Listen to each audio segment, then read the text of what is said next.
Welcome back to the next lecture on signal systems. In the previous lecture, we had started looking at system properties, right? We had explained what is meant by a system a little more formally. Just to recall, a system is a mapping over mappings, right? It's a mapping from signals to signals, and that's the most general way to describe it. We had talked about various system properties. First, we had talked about system descriptions. We said we could have either explicit or implicit descriptions, and in general it may not be possible to have a description, right? The only most general way in which to categorize or to talk about systems is to say, well, if this is the input, that's the output. But in most reasonable cases there is a description, right? Now, we said there was a lot of controversy or a lot of difference of opinion about what one can call an explicit and what one can call an implicit description, because you see, an explicit description can be obtained from an implicit description at times. But the point is, see, the difference is there are two paradigms. I mean, there are two distinct situations that one should be aware of. In one situation, there is a neat and a clear way to calculate the output for a given input. In the other way, it's only tabulation. So the extreme pathological case is where a system only admits tabulation. That means, given this input, that's the output. Given this input, that's the output. A very bad situation to be in. Very rare. We shall hardly ever encounter it. But as the moment we come to a situation where it is possible neatly to calculate the output yt given the input xt, we will by and large accept it as an explicit description, right? More a difference of terminology. Let's not go any further on that issue. But we had looked at other system properties which were very important, namely the property of causality, the property of memory, and we had started talking about the property of stability, right? Let's continue with the discussion on stability. Now, just to recall, I had emphasized that the properties that we are talking about in the beginning are on a restricted class of systems, namely systems where the input mapping or the input signal and the output signal are on the same independent variable, and in fact for causality we also require that that independent variable be ordered. Now, if it is time, ordering of time is not a problem at all. I mean, it's very clear which point in time comes before which point, right? But even if you have multiple variables, for example, suppose you have two-dimensional space, it is artificially possible to come out with an ordering. So you may say that, you start from the top right in an image and traverse the image in a certain order, and that gives you an ordering on the two-dimensional space. And with respect to that ordering, you can talk about causality. So the idea of causality can be extended to situations where you have more than one independent variable, but then the idea of causality depends on the ordering that you assign. In any case, now let's come back to discussion on stability.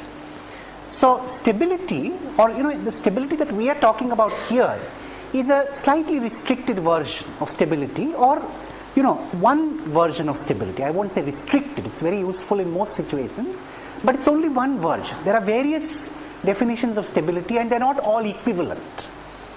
So there are some systems that could be stable in one sense but not stable in another. But we shall talk about one notion of stability which is most commonly used in electrical engineering and in various other engineering and science branches, which is the notion of what is called bounded input, bounded output stability. That's the term that I shall introduce today.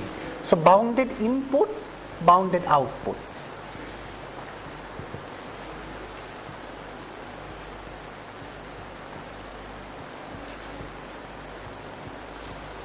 So it's another acronym for this would be BIBO, BIBO. So it's BIBO stability for obvious reasons. Now, what does bounded input, bounded output stability mean? Well, if the input is bounded, that means, suppose we have the input defined on T, then if mod xt x of t is less than equal to mx for all t,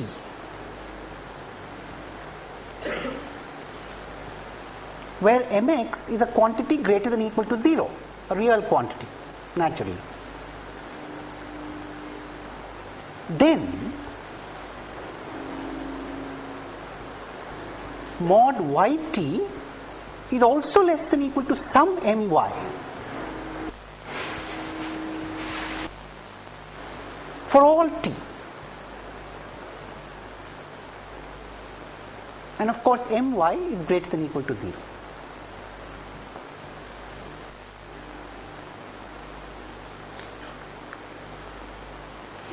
So what are we saying in effect? We are saying that if the input is bounded, the output is also bounded. We are not making any remark on what happens if the input is not bounded.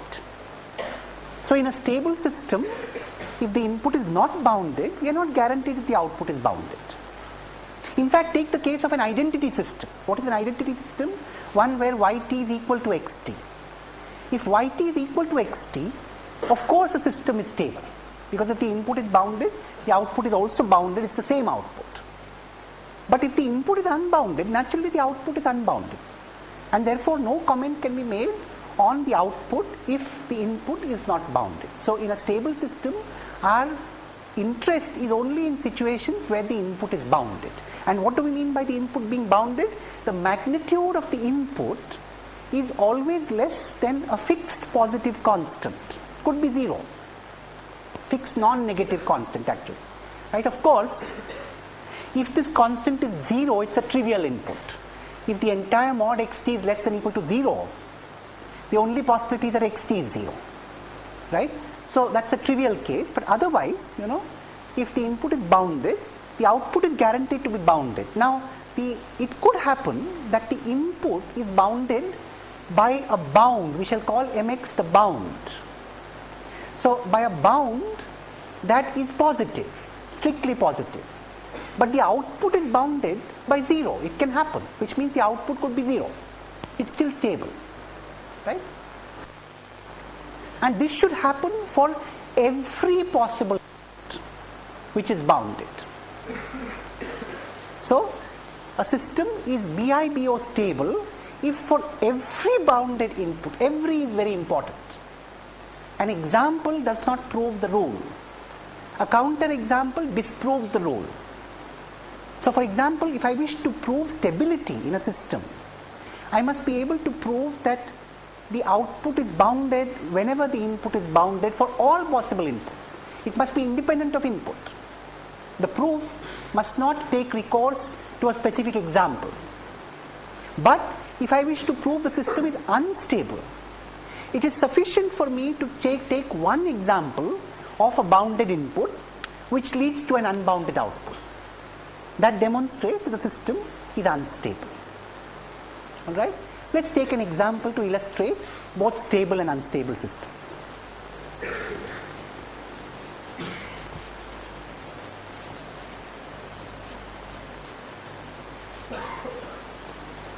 Let's take the example of the system yt is x of t the whole squared.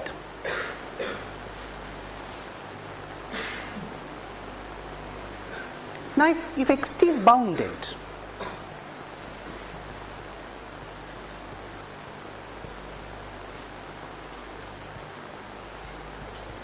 alright, what can we say? We can say there exists an mx greater than 0,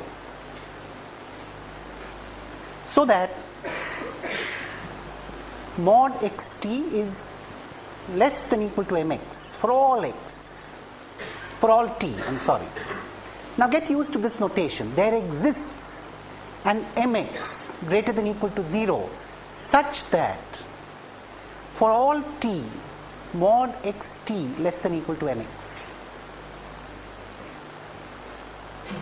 Get used to this notation slowly. It will be used again and again. Right? Now yt, then obviously mod yt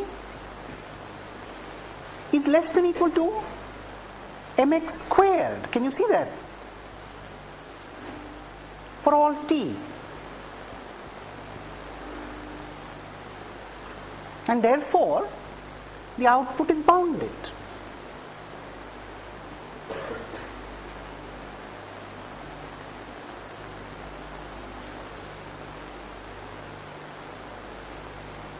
And therefore, the system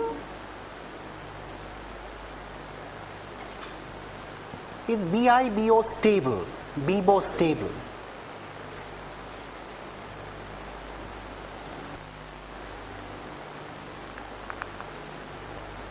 One must get used to writing these proofs down systematically in this way. In this case, it is obvious. In some cases, what is obvious is wrong. So it's a good idea to write down proofs systematically and verify that every statement that you're making is correct. Right?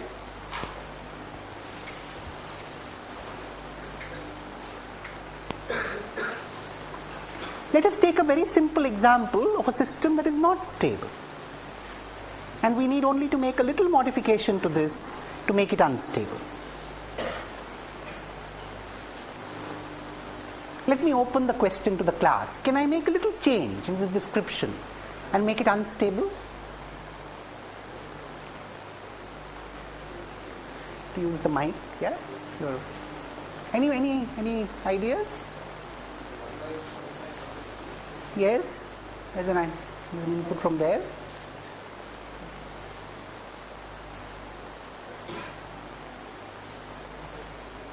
Samir has an input, yes, Samir has an example, yeah, speak into the mic. If I take a system yt equal to 1 by x, then if xt takes the value 0 some t, then yt becomes unknown. Very good, yeah. That's very correct. So if I just make a little change,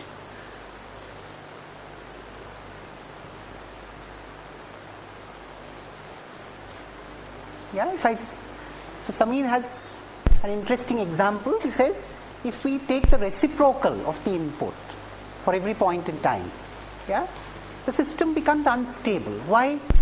How do we prove it is unstable? We should be able to choose a bounded input, in which case the output is unbounded. Now it's very easy to take the input. Now we must demonstrate a bounded input. Let's take xt is equal to 1 minus e raised to the power minus t for ut. Now, I'm sure you remember t means, but let me still emphasize, ut is 1 for t greater than or equal to 0 and 0 for t less than 0. The unit step. Yeah? How does this input look? This input rises, doesn't it? Rises like this. For t starting from 0, it rises towards 1. Is it bounded? Of course it is bounded. And by what bound? 1. Right? So it's bounded by 1.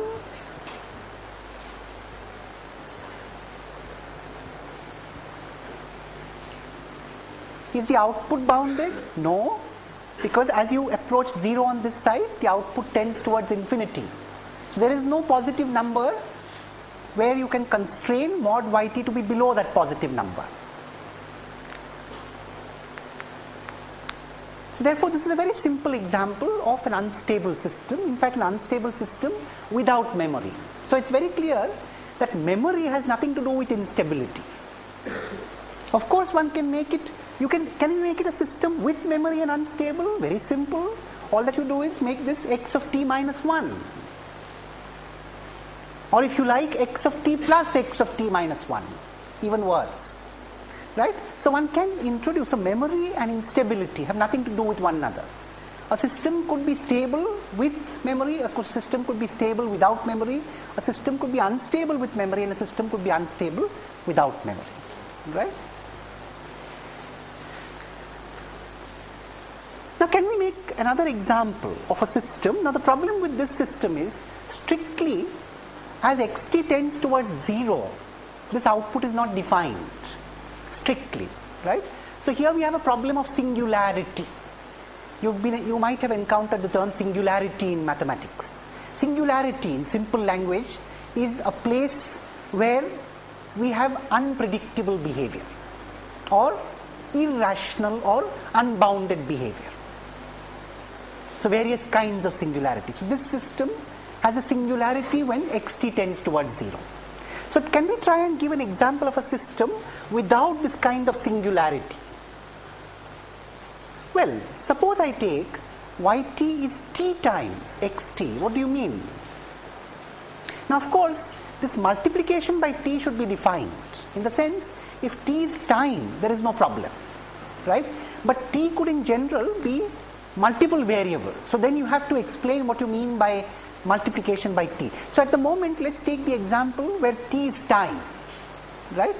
What do you mean by this system description? You mean that at every point on the output, you're multiplying the input by the independent variable itself. That's what this system does, right? Now, is the system stable? Well, suppose we take xt equal to ut back again. Ut is of course what I defined earlier, 1 for t greater than or equal to 0 and 0 for t less than 0. If xt is ut, what is yt? Yt is t times ut. And what can we say about this output? This of course this input is bounded. What is the bound on the input? It's 1. What about the output? The output is not bounded. There is no positive number my such that mod yt is less than or equal to my for all t. And therefore, the input is bounded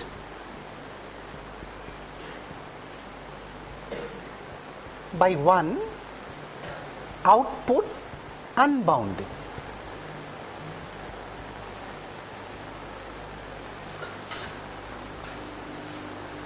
And therefore, the system is Bibo unstable.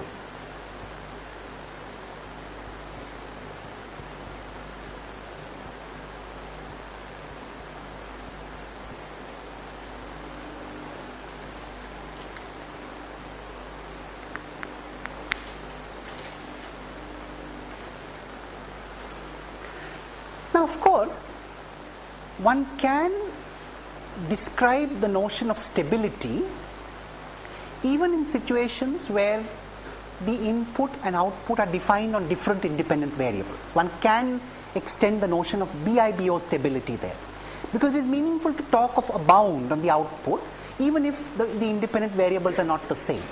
Yes, Nikhil, yes. The question, pass it on.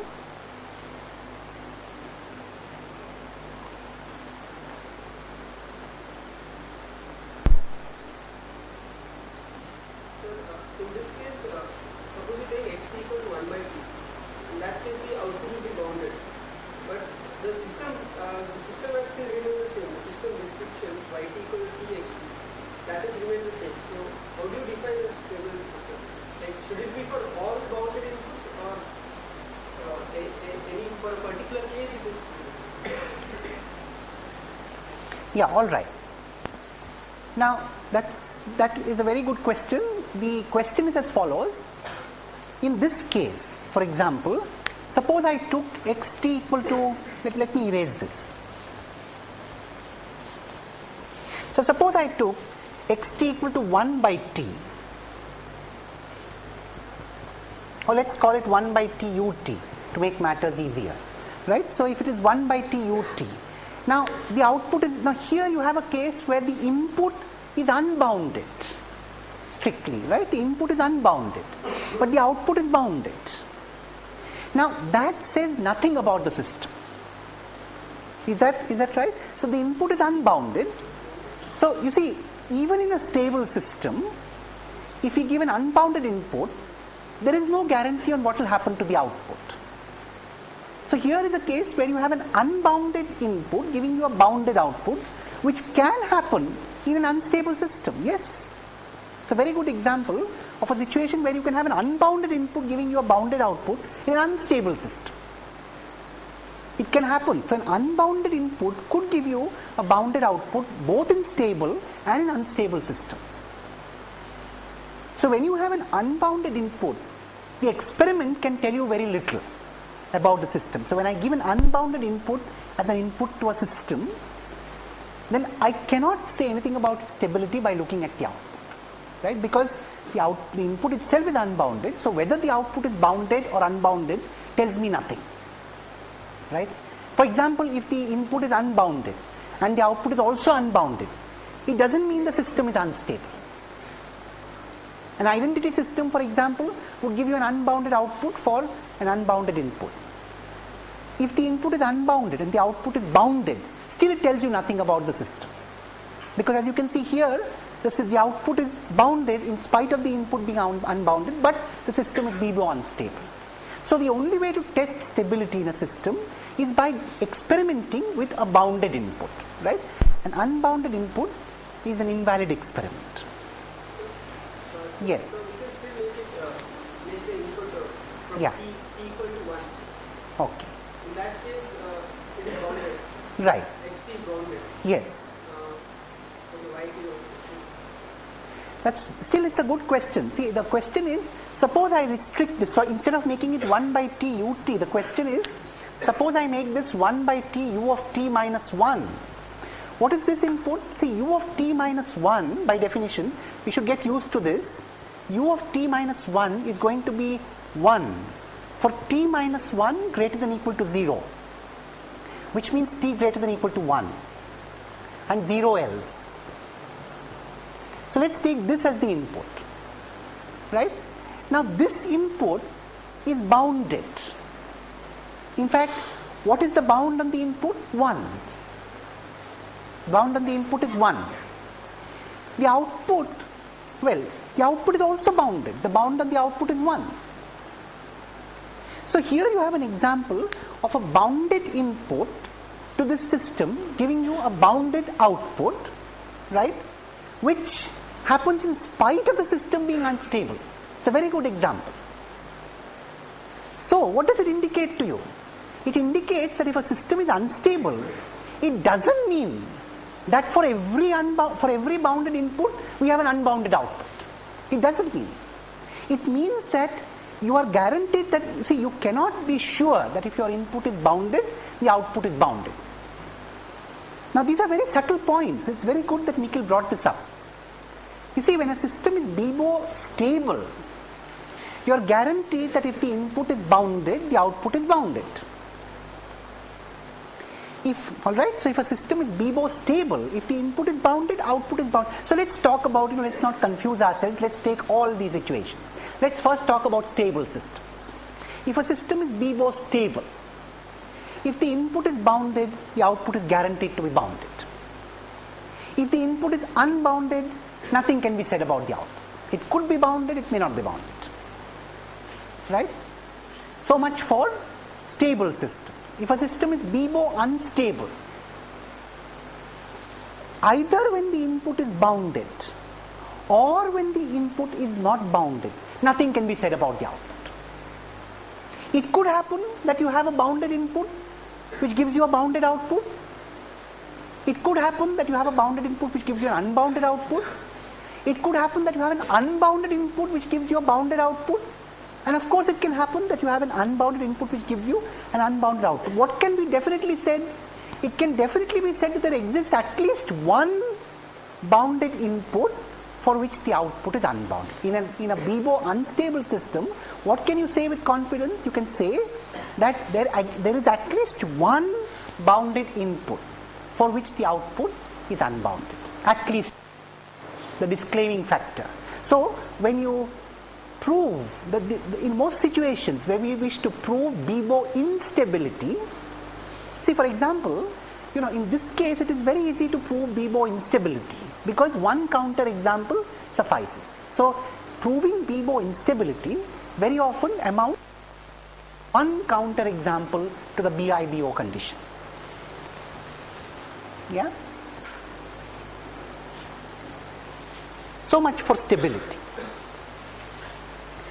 We now come to the next two properties which are of great importance in many fields, including electrical engineering. And both of these, and rather the first of these, is defined on situations where you have the same independent variable for the input and output, right?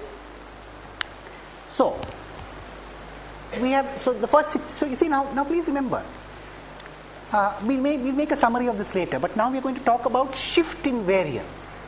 I believe this should be property number 4, am I right? So shift invariance.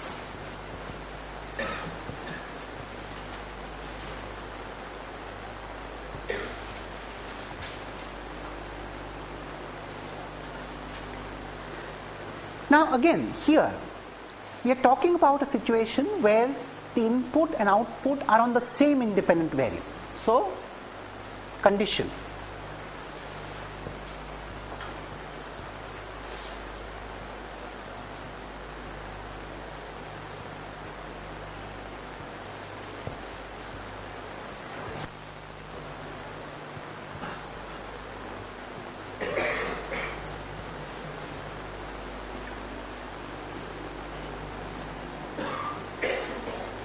There is a notion of difference. So, you know, if I have two values, so let that independent variable be t. See again, here you must note that although t could in particular be time,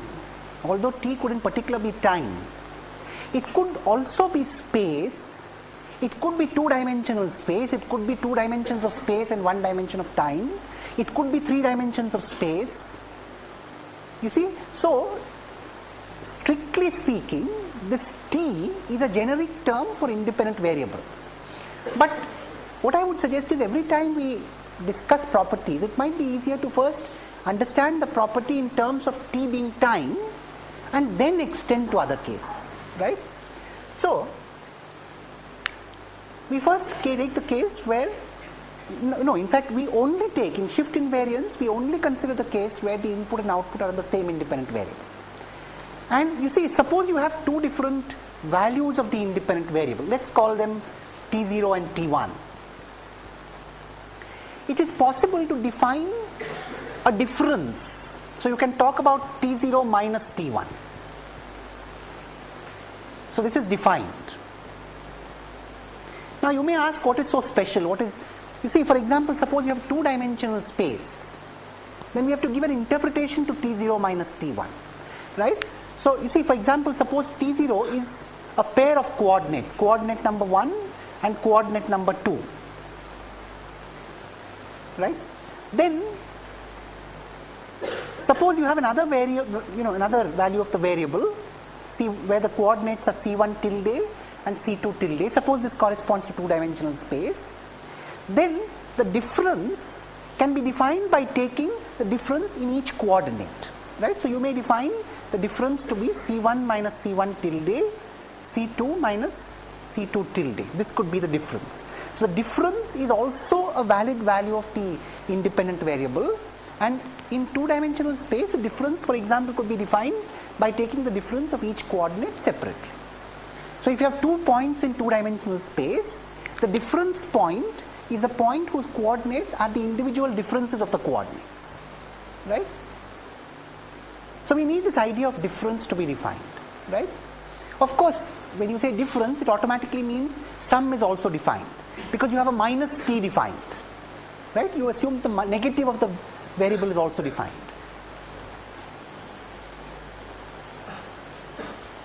Any case, see, shift, first understand shift invariance informal, and then let's formalize it. Yeah? See, shift invariance means the following. I have a system where I have an input-output behavior. So for a given input, this is the output. For a given xt, this is the output yt, right? My interest is what happens when I shift xt, right? So I have xt and it produces the output yt. My interest is what happens when, and it produces by virtue of the system. So script test. Script test means the system produces yt when xt is input, right? My interest is what happens when I feed it x of t minus t0. For t0 is some fixed value of the independent variable, So T0 is a fixed value, fixed or constant value of the independent variable.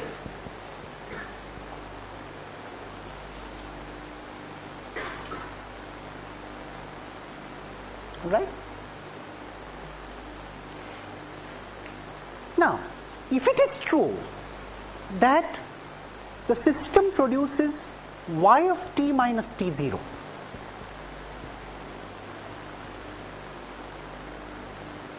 and this happens, please note, this happens for every possible xt and for every possible t0.